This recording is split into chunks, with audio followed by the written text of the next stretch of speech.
Uma das primeiras coisas que aprendi como caminhoneiro é que nem sempre você pode contar com o serviço de celular. Seja porque está dirigindo sob mau tempo e as torres de celular estão desligadas, ou simplesmente porque você está em uma parte do país com serviço irregular, algo sempre pode dar errado. É por isso que os caminhões vêm equipados com sistemas de rádio de última geração para se comunicar com outros motoristas na estrada e com qualquer outra pessoa que precisemos contatar. Eles são realmente importantes em situações de emergência. Porque eu não sabia o que fazer quando o meu estava realmente causando minha emergência. Eu estava dirigindo por Nebraska em uma pequena rodovia no meio do nada. Eram cerca de 18 horas, e o sol tinha começado a se pôr. Deixei minha mente vagar e ouvi o estrondo barulho do motor que estava me puxando. Decidi parar no acostamento por alguns minutos para desfrutar de uma pequena refeição e ligar para minha esposa antes de voltar para a estrada. O único problema é que eu não tinha qualquer recepção de celular. Decidi enviar uma mensagem para minha esposa, mensagem de texto presumindo que ela receberia quando eu voltasse ao serviço, e então comecei a comer o sanduíche que comprei mais cedo naquele dia. Olhei pelo para-brisa da plataforma que estava dirigindo, mas quanto mais escuro ficava lá fora, menos eu conseguia ver. De repente, senti um arrepio no ar, os cabelos da minha nuca se arrepiaram, e minha pele começou a arrepiar. O que está acontecendo?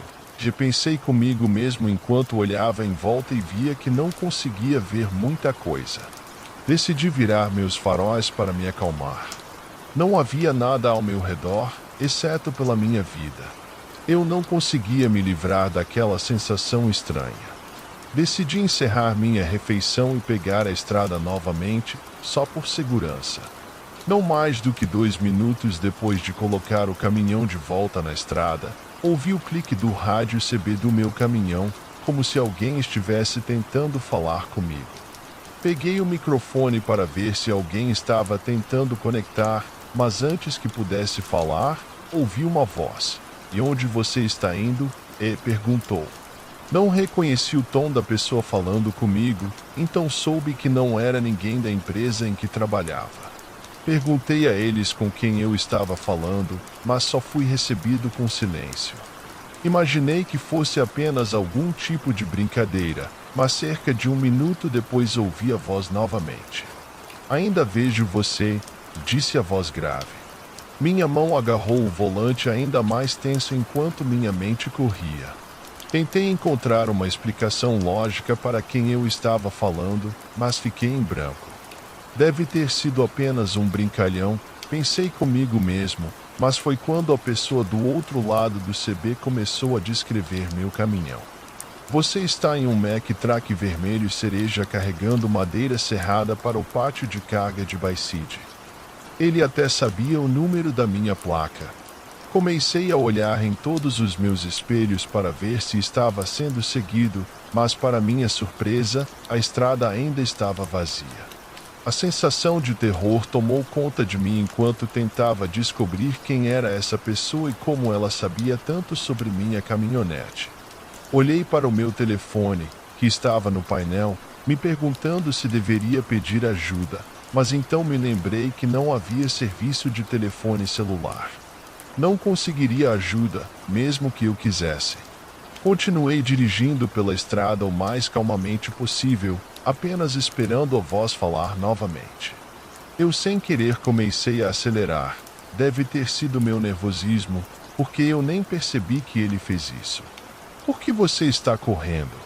Você não acha que pode escapar de mim, não é?" disse a voz. Eu podia sentir minhas palmas ficando suadas enquanto segurava o volante. Tudo o que pude fazer foi continuar dirigindo. Alguns minutos se passaram, e não havia nenhum sinal da voz que ajudasse a me acalmar um pouco. Mas toda vez que eu verificava meu telefone, dizia sem serviço, e não pude deixar de sentir um aperto de pavor se formando em meu estômago. Mais 20 minutos se passaram enquanto eu dirigia por aquela rodovia, e pensei que estava tudo bem. Mas então meu coração quase parou quando ouvi o clique do rádio CB. Foi divertido, não foi? Disse a voz calmamente, antes de ser cortada pela estática. Assim que a voz desapareceu, olhei para o meu telefone e percebi que o sinal do meu celular estava de volta. Liguei para meu chefe assim que pude contar a ela o que aconteceu comigo e perguntar se havia alguém no armazém que pudesse estar brincando comigo. Ela estava tão confusa quanto eu, embora até hoje ainda não descobri como aquela pessoa entrou na minha frequência e sabia tanto sobre minha caminhonete. Mas o único pensamento que mantém-me calmo na estrada é que deve ter sido um brincalhão ou algo assim. Essa é a única explicação lógica que não me abala.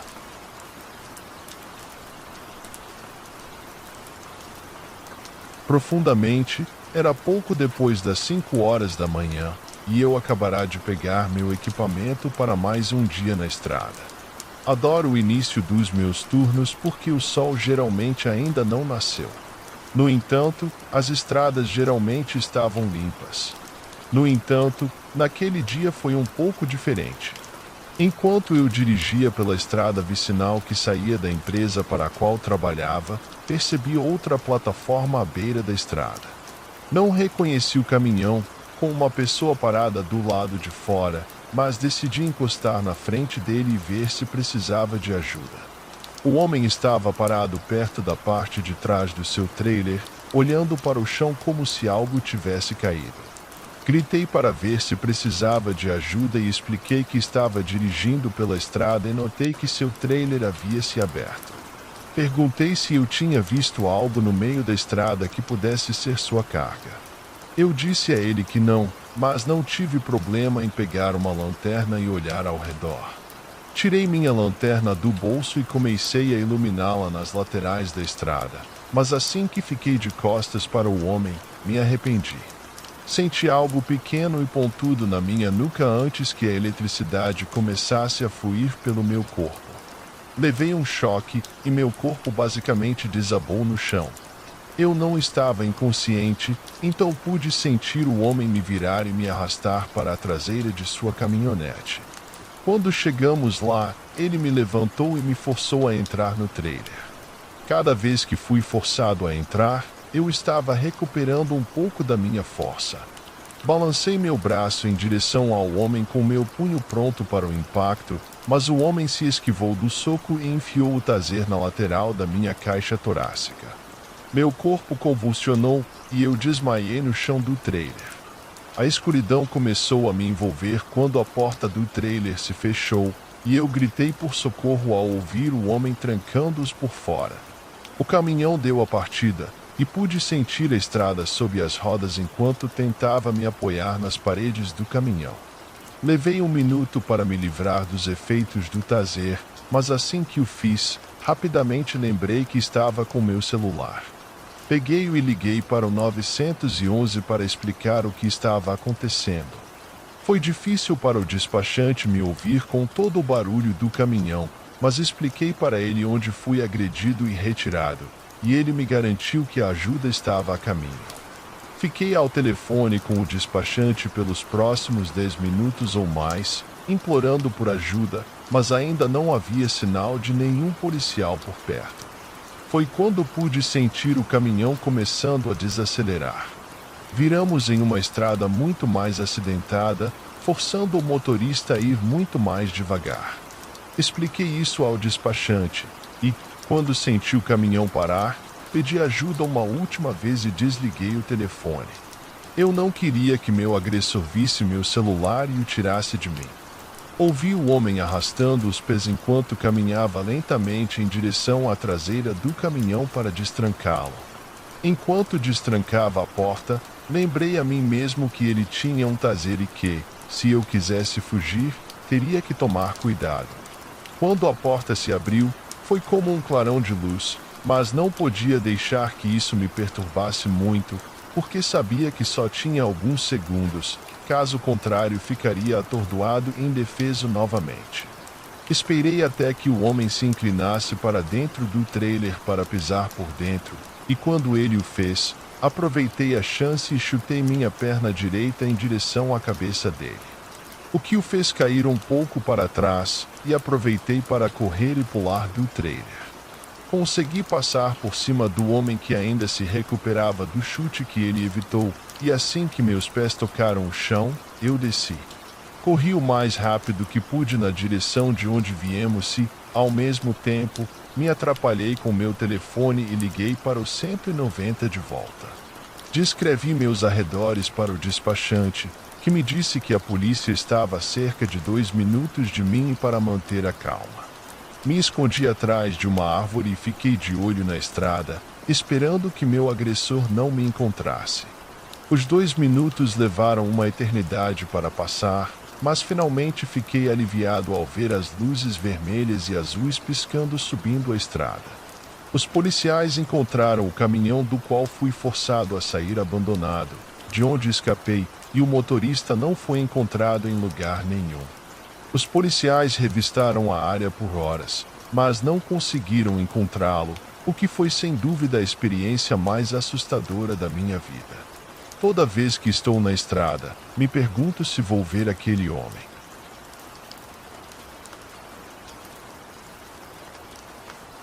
Novamente, era meu 4º ano como motorista de caminhão, e eu estava fazendo uma entrega com um tempo relativamente ruim. Mal conseguia ver alguma coisa à minha frente por causa da espessura do nevoeiro. Mantive os olhos fixos na estrada e certifiquei-me de que dirigiria mais devagar do que normalmente faria, apenas no caso de precisar fazer uma parada rápida. E estou feliz por ter feito isso porque, enquanto estava descendo uma curva suave, fui forçado a pisar no freio e puxar o volante para evitar bater em uma mulher que estava andando bem no meio da rua. Eu gritei a plenos pulmões quando ela apareceu na minha frente, mas ela não se encolheu quando o caminhão passou por ela por pouco. Meu coração estava acelerado quando parei completamente e estacionei o caminhão no acostamento da estrada. Tentei recuperar a compostura antes de sair na névoa espessa. Chamei a mulher para ver se ela estava bem quando comecei a correr pela estrada procurando por ela, mas à medida que me afastava cada vez mais da minha caminhonete, não pude deixar de notar que não havia sinal dela. Uma sensação de confusão tomou conta de mim enquanto eu olhava por aí. Eu não conseguia entender o que aconteceu. Me perguntei enquanto caminhava lentamente de volta para minha caminhonete, mas quando cheguei lá, percebi que não poderia ter acontecido. Tive que apertar os olhos para ver exatamente o que era, mas quando me aproximei da minha caminhonete, percebi que havia alguém dentro dela. Fui até o táxi e abri a porta apenas para ver a mulher que quase havia atropelado, sentada no banco do motorista, tateando procurando as chaves. Ela nunca tinha estado em uma grande plataforma antes. "Posso te ajudar?" E eu perguntei. "Você está bem?" Foi quando ouvi outra pessoa começar a falar atrás de mim. Era um homem desta vez, e tudo o que ele disse foi: "E sim, ela está bem, cara, mas você não estará se não nos der as chaves." Eu me virei e fiquei praticamente cego por uma lanterna na minha cara. Coloquei a mão sobre os olhos para protegê-los da luz, mas quando fiz isso, senti o homem tentou me bater na cabeça com a luz que estava usando. "Não ouviu, cara?" Ele gritou. "Onde estão as chaves?" Eu não queria perder meu emprego, mas eu não queria perder minha vida, então disse a ele que elas ainda estavam na caminhonete. O cara me empurrou para o lado e rapidamente fez o seu entrando no caminhão, forçando a mulher a se sentar no banco do passageiro. Pensei que estava livre quando o caminhão começou a arrancar e pensei em ligar para meu chefe e depois para a polícia para explicar o que aconteceu, mas foi aí que eu vi o cano brilhar. 3 tiros foram disparados da janela do lado do motorista do meu caminhão. E mesmo que todos tenham perdido, eu caí no chão por medo. Não sei se o homem pensou que tinha me atingido e matado, mas depois disso, ele e a mulher fugiram no meu caminhão e me deixaram deitado no asfalto. Quando tive a chance, liguei para a polícia e relatei meu caminhão roubado antes de ligar para meu chefe, que enviou outro motorista para me buscar. Depois que a polícia registrou meu depoimento, nunca vimos aquele caminhão novamente, mas meu chefe jura que estão apenas felizes por eu ter saído vivo.